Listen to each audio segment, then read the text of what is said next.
আমার মা আমাকে বলেছিল আমি রান্না করতে কখনোই পারবো না। তো দেখো, সত্যি আমি পারছিলাম না। ফার্স্টে ডিমটা ভেজেছে, পুরো কালা হয়ে গেছে, পুরো কালো পিচ হয়ে গেছে, কালিয়া হয়ে গেছে। আজকে কালিয়া ডিমের ঝোল হবে। তো সবাই দেখো আমি কি করছি আজকে। তো যাই হোক, আমাকে অনেকে অনেক কথা বলছে। তো আমি কারোর কথায় কান দিচ্ছি না, যেহেতু আমি কোনো কিছু অত কিছু রান্নার বিষয়ে জানি না। যতটুকু মায়ের দেখা ততটুকুই আর কি চেষ্টা করলাম।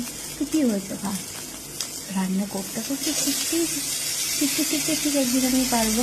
তো যাই হোক, যেমনটা পেরেছি তেমনটা করেছি। একাই তো থাকি, মায়ের থেকে অনেক দূরেই থাকি। তো সেই কারণে আর কি যতটা পেরেছি ততটাই করেছি। একা থাকা, সব কিছু কাজ করা। দেখো, জামা কাপড়ও কাচলাম আজকে অনেক দিন পরে। তো ছুটি থাকে না আমার, তো সেই কারণে ঘর দোরগুলো অগোছালো করেই আছে। একা থাকলে যা হয় আর কি, গুছানো তো যায় না। যতটা পেরেছি ততটা নিজের মতো করে গুছিয়েছি, জামা কাপড় কেচে ভাসছে। ভাবলাম যাই হোক, দেখি পারি কিনা। তো দেখো, রান্না করতে করতে কেউ রান্নাতে এগুলো করেছি, মনে হচ্ছে চলে যেতে সব কিছু ভাসছে। সেই মনে হচ্ছে হবে। তো যার প্রথম কথা হচ্ছে, ডিমটা যখন ভাজি, এরকম আমি ফার্স্ট টাইম করছি। এরকম করে মনে হয় এত জঘন্যভাবে কেউ রান্না করে না যতটা আমি করছি। তো দেখো, ফাইনালি কালার ডিমের ঝোল।